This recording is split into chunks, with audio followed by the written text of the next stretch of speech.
Hello students, once again I welcome you to my YouTube channel English classes with the Shashi Singh, and today we are going to discuss about past indefinite tense, or we may call it simple past also. As you all know, previously we discussed the present indefinite tense. In this series we will discuss these indefinite ones and then continuous, then perfect continuous for all these three tenses.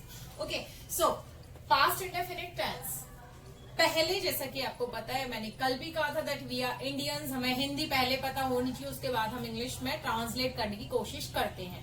तो उसी चीज को मैंने साथ में रखते हुए यहाँ पे क्या सोचा है कि इसका पहले मैं आपको आइडेंटिफिकेशन बताती हूँ कि सेंटेंस अगर स्टार्ट होता है अपना इन लेटर्स के साथ में, या फिर इन ग्रुप ऑफ लेटर्स के साथ में, या फिर इन वर्ड्स के साथ में एंड होता है, तो वहां पे कौन सा टेंस यूज होता है? पास्ट इंडेफिनिट टेंस यूज होता है. चलिए अब देखते हैं पास्ट इंडेफिनिट की पहचान.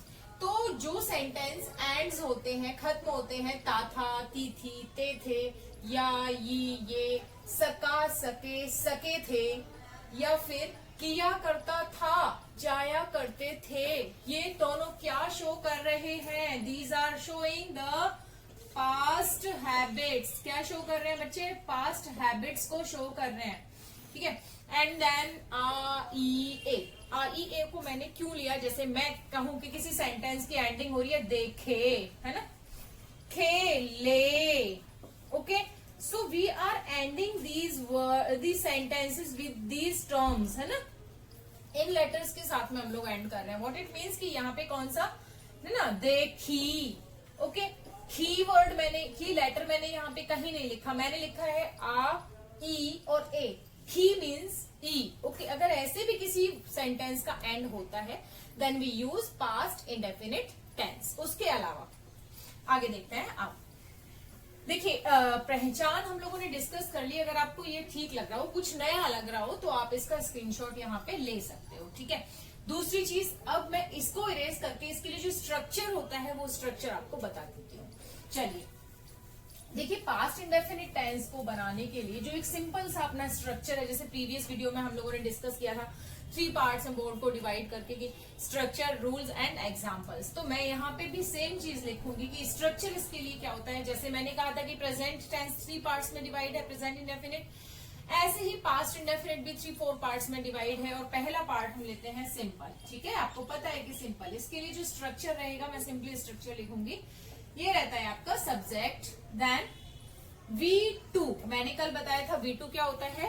Verb second, means past form. Okay, V2 then object. Okay, negative के लिए स्ट्रक्चर जो होगा बच्चे वो होगा आपका सब्जेक्ट, देन डिड. डिड क्या होता है? इसका HV होता है, ये हेल्पिंग वर्ब होता है. ठीक है. उसके बाद यहाँ पे अब जब डिड आ गया है तो नॉट तो आना है, क्योंकि ये नेगेटिव सेंटेंस है. और जब डिड है, हमने डिड को अप्लाई किया है, तो बच्चे अपने को यूज करना पड़ेगा V1 then object. Got it. चलिए अब यहाँ पे इंटरोगेटिव सेंटेंस भी, हम इसका भी स्ट्रक्चर देख लेते हैं. तो सबसे पहले, जैसे मैंने प्रीवियस वीडियो में भी बोला था कि इंटरोगेटिव सेंटेंस 2 तरह से होगा. एक तो होगा आपका जब इंटरोगेटिव वर्ड बीच में आएगा, और दूसरा होगा जब इंटरोगेटिव वर्ड शुरुआत में आएगा. ठीक है, तो हम शुरुआत वाला ले लेते हैं. सबसे पहले हेल्पिंग वर्ब डिड, उसके बाद subject, then V1, then object, and then at the end question mark. This is very necessary. Question mark तो बहुत जरूरी है इंटरोगेटिव सेंटेंस के लिए. ठीक है. चलिए, so we discuss simple, negative and interrogative structures. अब देखिए, इनके लिए कुछ रूल्स हैं. डिड जो हेल्पिंग वर्ब है, ये कैसा भी सब्जेक्ट हो आपका, सिंगुलर हो प्लूरल हो, दोनों के साथ में डिड यूज होगा. Second form of verb will be applied only in assertive simple sentences. सिर्फ सिंपल स्टेटमेंट में ही V2 अप्लाई होगा, उसके अलावा कहीं भी नहीं होगा. ठीक है. चलिए अब कुछ एग्जाम्पल्स के थ्रू मैं आपको कुछ चीजें बताने की कोशिश करती हूँ, और वो है they bought some ripe mangoes. अगर मैं इसकी हिंदी बनाऊं, दे सब्जेक्ट है, आप सबको पता है सब्जेक्ट है. यू मे सी यहाँ पे जो फर्स्ट सिंपल सेंटेंस है उसका फॉर्मूला अप्लाई हो रहा है. दे सब्जेक्ट, बॉट V2. बॉट किस वर्ब का है? बाय. बाय जो वर्ब है इसका फर्स्ट फॉर्म हो गया बाय, सेकेंड होता है बच्चे bought, BOUGHT, and the third form will be remaining the same. जैसे ये है वैसे ही बॉट ही थर्ड फॉर्म रहेगा उसका। तो मैंने सेकेंड फॉर्म को यहाँ अप्लाई किया। अब आप यो कंफ्यूज मत होना, कई बार मैंने देखा है कि यहाँ सेकेंड फॉर्म लगी है कि थर्ड फॉर्म लगी है। सेकेंड फॉर्म और थर्ड फॉर्म के डिफरेंस को जानने के लिए आप हमेशा एक चीज नोटिस करोगे, वो होता है ये कि जहां पे हैज, हैव और हैड ये तीनों वर्ब्स लगे होंगे, यहाँ वहां पे क्या यूज होगा, V3 यूज होगा, यानी कि बॉट यूज होगा। अब सिंपल से साइंस में मैं बता दूं, गॉन यूज होगा, go, went, gone, they have gone, he has gone, they had gone, we had gone. Okay, तो थर्ड फॉर्म अप्लाई होगा सिर्फ किसके साथ में, इन तीनों वर्ब्स के साथ में, अदरवाइज वो कहीं भी नहीं होगा। या फिर जब आप पैसिव वॉइसेस पढ़ते हो तो पैसिव वॉइसेस में भी वो इज MR के साथ में भी, वॉज वर के साथ में भी थर्ड फॉर्म यूज होता है, क्योंकि पैसिव की डिमांड होती है थर्ड फॉर्म। ठीक है, चलिए, तो मैंने कहा they bought some ripe mangoes, they subject, bought V2, and this rest of the part of the sentence is object. ठीक है, दे बॉट, उन्होंने खरीदे, ओके, उन्होंने खरीदे, ओके, उन्होंने कुछ पके हुए आम खरीदे, ये होगा, मैं इंग्लिश में ही लिखने लगी, उन्होंने कुछ पके आम खरीदे, खरीदे। यू मे सी गाइस, मैंने इस सेंटेंस को हिंदी में क्यों लिखा है, मैंने इसलिए लिखा है कि आप देखिए, मैंने कहीं पहचान में दादी दे नहीं बताया था, मैंने आ ई ए बोला था। तो जब भी सेंटेंस की एंडिंग इस साउंड के साथ में हो रही है, या इस साउंड के साथ में हो रही है, या इस साउंड के साथ में हो रही है, उसके साथ में कोई भी लेटर नीचे आ गया है, तो भी आपको कौन सा टेंस यूज करना है, पास्ट इंडेफिनिट यूज करना है। उसके बाद we could read this novel in 2 days, मैंने आपको लिखाया था सका, सके और सके थे। तो मैंने अगर ये सेंटेंस लिखा है, यहाँ कुड आया, अब आप कहोगे कि कुड तो डिड इसमें है ही नहीं, आपने कुड का तो कहीं पे फॉर्मूला बताया ही नहीं, स्ट्रक्चर में कहीं कुड तो बताया नहीं, बिल्कुल। तो जहां सका, सके या सके थे आता है, वहां पे कुड का यूज होता है। ठीक है ना, तो चलिए देखते हैं कि हम इस नोवेल को, इस उपन्यास को, उपन्यास को 2 दिन में पढ़ सके। ठीक है ना, हम इस उपन्यास को 2 दिन में पढ़ सके, एंडिंग किससे हो रहा है, सके से हो रहा है, तो अपने को क्या यूज करना है, कुड यूज करना पड़ेगा। ठीक है ना, दूसरी चीज हम इसमें डिड यूज नहीं कर सकते, we read this novel in 2 days, हम ये भी नहीं कर सकते। whenever you are seeing such a word there at the end of the sentence, you will see कि हमें could यूज करना ही पड़ेगा। ठीक है, चलिए अब नेक्स्ट देखते हैं, Ram used to go walk every day, मैंने यहाँ पे एक वर्ड यूज किया है यूज्ड टू, हमने यूज्ड टू का यू भी पढ़ लेना है पास्ट इंडेफिनिट के अंदर। यूज्ड टू का अलग से यूज पढ़ते हैं कई बार हम लोग। यूज्ड टू के साथ में गो वर्ब आएगा, मतलब फर्स्ट फॉर्म आएगी हमेशा, जहां भी आप यूज टू लगाते हो V1 आएगा। यूज टू किस सेंस में यूज होता है, मैंने कहा पास्ट की हैबिट्स को शो करने के लिए यूज टू यूज होता है। मैंने कहा कि राम प्रतिदिन घूमने जाया करता था, ओके, राम हर दिन घूमने जाया करता था, मैंने लिखा था जाया करता था, खाया करती थी। ठीक है ना, तो इनमें क्या यूज होता है, यूज्ड टू के साथ में V1 यूज होता है, या फिर आप इसमें कोई जरूरी नहीं है कि आप यूज्ड टू करके V1 लगाओ, आप इसको ऐसे भी कर सकते हो, that Ram went to walk every day, आप इसको 2 तरीके से कर सकते हो। Ram used to go to walk every day, जाया करता था, हैबिचुअल एक्शन को वैसे जो सही माना जाता है हैबिचुअल एक्शन को शो करने के लिए पास्ट वाले को, वो यूज टू करके सेंटेंस को इफेक्टिव बनाता है। ठीक है ना, तो आप वो यूज करोगे तो ज्यादा ठीक रहेगा। चलिए अब आगे देखते हैं। तो मैंने कहा कि आप पास्ट हैबिट को शो करने के लिए यूज टू का जो यूज है वो आपके लिए ज्यादा वैल्यूएबल है, ज्यादा सही है।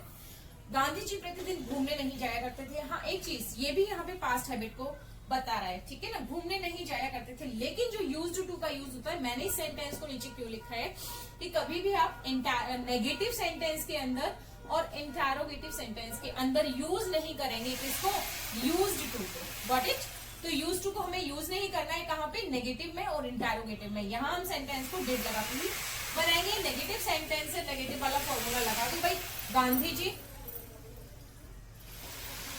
Okay, now did, okay did, now not, not, we will go to work every day। Okay, तो हम नेगेटिव सेंटेंस के अंदर क्या नहीं लगाएंगे, यूज्ड टू यूज नहीं करेंगे, ना ही इंट्रो के अंदर करेंगे। ठीक है, चलिए, क्या उसने कभी चोरी नहीं की थी, इंटेरोगेटिव सेंटेंस है, बिगनिंग में इंटेरोगेटिव वर्ड आया हुआ है, तो हम क्या यूज करते हैं, मैंने कल भी बताया था कि जब भी शुरुआत में WH वर्ड आता है तो हम हेल्पिंग वर्ब से स्टार्ट करते हैं सेंटेंस को, उस इंटेरोगेटिव वर्ड की स्पेलिंग से स्टार्ट नहीं करते। ठीक है, तो चलिए, what is the helping verb of interrogative के फॉर्मूले पे आ जाइए। सबसे पहले डिड लगाना है अपने को, डिड लगा दिया। उसके बाद सब्जेक्ट लगाना है, तो उसने हो गया डिड ही। उसके बाद V1 तो स्टील, कभी नहीं। ओके, इस सेंटेंस के अंदर कभी नहीं आया है बेटा।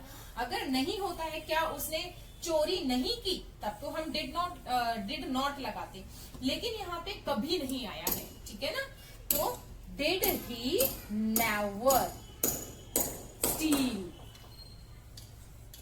And question mark, did he never steel. Okay, जब कभी नहीं आता है तो नेवर वहां पे यूज होता है। ठीक है, तुम्हें कल स्कूल में किसने पढ़ाया था, ये सेंटेंस है, इसमें किसने वर्ड दिया हुआ है। अब आपको मैंने कल भी बताया था जैसे कि जब कौन और किसने होता है तो हम सिंपली उसका हेल्पिंग वर्ब, टेंस का हेल्पिंग वर्ब यूज नहीं करते हैं। तो इस सेंटेंस को हम बीच से स्टार्ट करेंगे, इसका हेल्प जो वर्ड का जो स्पेलिंग है वो यूज करेंगे।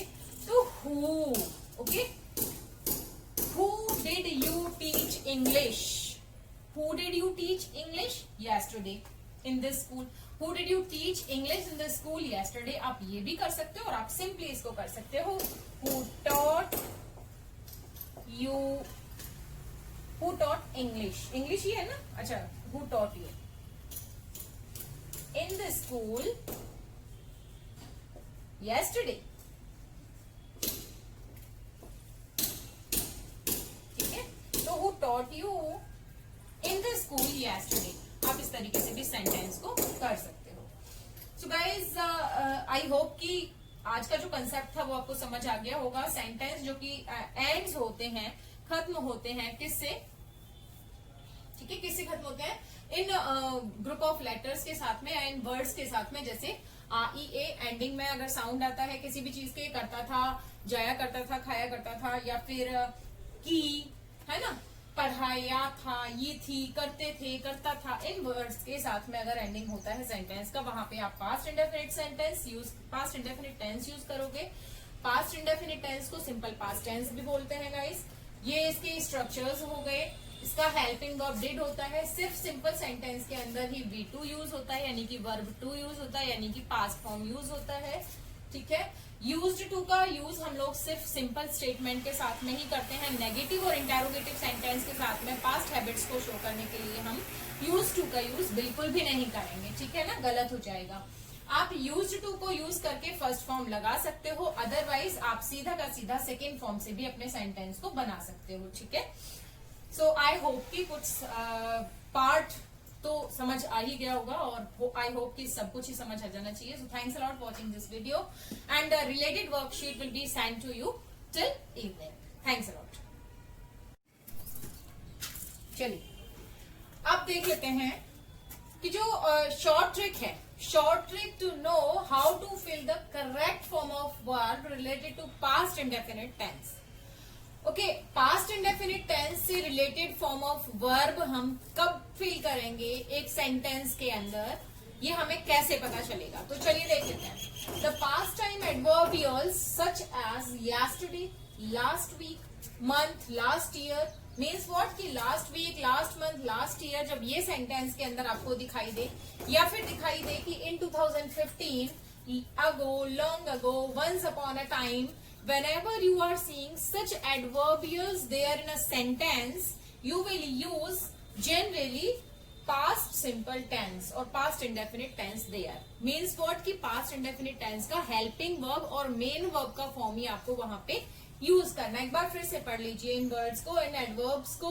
वो एडवर्ब्स कौन से हैं, yesterday अगर किसी सेंटेंस के अंदर आपको दिख रहा है, last week, last month, last year, इनमें से कुछ भी आपको शो हो रहा है, in 2015, ago, long ago, once upon a time, जब भी ऐसे एडवर्ब्स आपको सेंटेंस के अंदर दिखाई दे रहे हैं, then you will consider that the required form of verb should be और it must be from past indefinite tense. तो वो कहां से होगी? पास्ट इंडेफिनिट टेंस से होगी।